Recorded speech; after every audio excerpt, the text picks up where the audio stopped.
The Pulse of the Program series rolls on to South Bend, Indiana. Let's take a pulse of what's going on with the Notre Dame Fighting Irish. If you're new to the program, welcome. One, that is not a typo in the thumbnail. We spell program with a U. So thank you in advance for that. Also, the Pulse of the Program series is built to do two things. One, take a pulse of that fan base. What's the feel? What's the vibe right now in South Bend? The other side of that is take a pulse of what's going on in that locker room, in that building, as best as we can tell.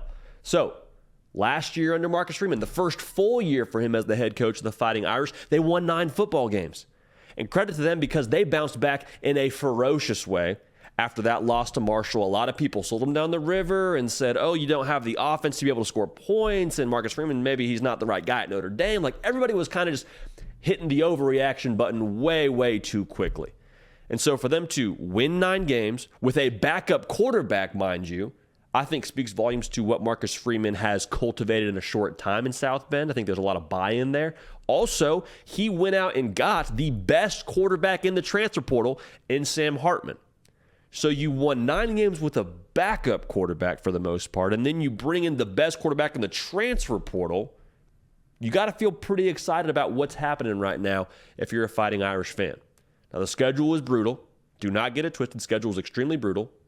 But I'll tell you about the pulse for Notre Dame in just a second. Notre Dame fans, make sure you're subscribed. We go live twice a week, Tuesday, Thursday, 11 a.m. Eastern. You can find us right there. Also find full hour-long episodes in your podcast feed. You want to go ahead and subscribe, Apple, Spotify, however you get them. The Hard Count with J.D. Pickell. Thank you for that. All right, so the pulse of the fan base at Notre Dame is don't flinch. Don't flinch. That's the feeling right now because for Notre Dame, they have gone 0-2 in the college football playoff. They haven't won a national title since 1988, but even still, they are one of the top 5 winningest programs in the history of the sport. Do not flinch. You don't lower your standard because of what's happened in recent history. You take a full sample size of what Notre Dame has been, and you understand that this is a team that is synonymous for a lot of people with what college football is, and that Golden Dome means something, and they feel like they have, right now at least, the quarterback and the head coach to go make some real noise. Yeah, the schedule's tough. Schedule's tough. You play 3 college football playoff contenders. You play Ohio State at home, you play USC at home, and then you go to Clemson to start November. Doesn't matter. Don't flinch. Don't flinch. That is the feeling. They're not lowering their expectations of what Notre Dame has been just because it's been a little bit rocky in their transition period. There's a lot of excitement, a lot of hope around what they are, and I respect the heck out of the fan base at Notre Dame for acting this way and for having this approach. Now, internally, you know what we say here, that there's typically some overlap here when you talk about the fan base, you talk about the locker room, but it's sort of the same song, second verse. They're not going to flinch, but for them, they're not flinching because they feel like they have everything they need to be successful. Whenever you flinch, just scientifically, biologically, you flinch because you feel danger, you feel threatened. That's not what Notre Dame needs to feel like right now. They bring back 3 of the 5 offensive line from a season ago. They bring back the majority of that running back room that combined for around 190 yards a game. You went out and got, like I said, the best quarterback, for some people's money, the best player in the transfer portal in Sam Hartman, ACC's all-time leading all-time career touchdown pass leader. You hear what I'm saying? Dude can sling the pill around the yard, all right?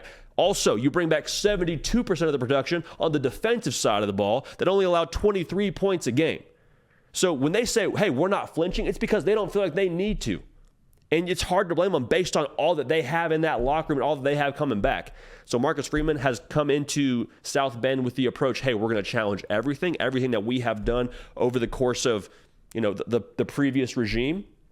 We respect that. We're going to take what works, but also we're going to challenge what didn't work.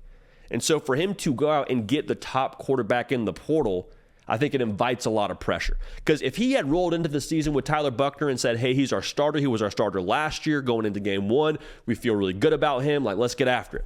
Nobody would have said anything. Nobody would have questioned Marcus Freeman because they won 9 games. There would have been the same excitement around what they were going to be because they had just won 9 games with a backup. But even so, they brought in Tyler Buchner and felt like they could improve, so they went to the portal. That invites pressure when you bring in a guy of Sam Hartman's stature. And so when you look at them for this coming season, I think the one caveat, and we say this a lot, the one thing we're looking at with Notre Dame, does a wide receiver step up in that room to maximize what Sam Hartman can be downfield. Because the running game's there. They're going to be physical. They're going to be tough on defense. If you've watched the show for any period of time, you know that I have bought all the stock in Jordan Botelho that's available. They're going to be really good in a lot of areas on this team.